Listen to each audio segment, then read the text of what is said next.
ఉగాది తర్వాత ఈ 5 రాశులకు తిరుగే ఉండదట. మరి ఆ రాశుల గురించి తెలుసుకుందాం. హిందూ క్యాలెండర్ ప్రకారం ఉగాది పండుగను నూతన సంవత్సరంగా భావిస్తారు. ఇదే రోజు నుంచి చైత్ర నవరాత్రులు ప్రారంభం కానున్నాయి. ఉగాది పండుగ వేళ సర్వార్థ సిద్ధి యోగం, అమృత సిద్ధి యోగం, ప్రీతి యోగం కూడా ఏర్పడతాయి. ఇవి ఉదయం 7:30 గంటలకు ప్రారంభమై రోజంతా ఉంటాయి. ఈ శుభయోగాల కారణంగా కొన్ని రాశుల వారికి ఆదాయం విపరీతంగా పెరిగే అవకాశం ఉంది.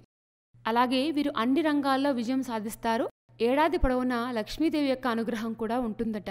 మరి ఉగాది నుంచి ఏ రాశుల వారికి శుభప్రదంగా ఉంటుంది అనేది తెలుసుకుందాం. మేషరాశి. ఉగాది తర్వాత చంద్రుడు మేషరాశిలోకి సంచారం చేయనున్నారు. గురువుతో స్నేహం కారణంగా గజకేసరి యోగం ఏర్పడనుంది.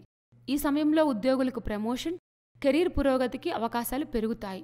మీ తెలివితేటలతో మంచి ప్రయోజనాలు పొందుతారు. ఆరోగ్యపరంగా కూడా ఈ సమయం చాలా అనుకూలంగా ఉంటుంది. కర్కాటక రాశి. ఈ రాశి వారికి కొత్త ఏడాదిలో చంద్రుడి ప్రభావంతో లాభదాయకమైన ప్రయోజనాలు వచ్చే అవకాశం ఉంది. శనిదేవుని యొక్క అనుగ్రహంతో వీరు అన్ని రంగాల్లో విజయం సాధించే అవకాశం కూడా ఉంది. ఉద్యోగులకు, వ్యాపారులకు మెరుగైన ఫలితాలొస్తాయి. నిరుద్యోగులకు మంచి ఉద్యోగం లభించే అవకాశం కూడా ఉంది.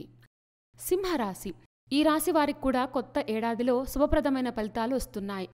మీకు చాలా రంగాల్లో అద్భుతమైన ఫలితాలొస్తాయి. పూర్వీకుల ఆస్తి నుంచి ప్రయోజనం లభిస్తుంది. విదేశాల్లో విద్య కోసం ప్రయత్నించే వారికి మంచి అవకాశాలొస్తాయి.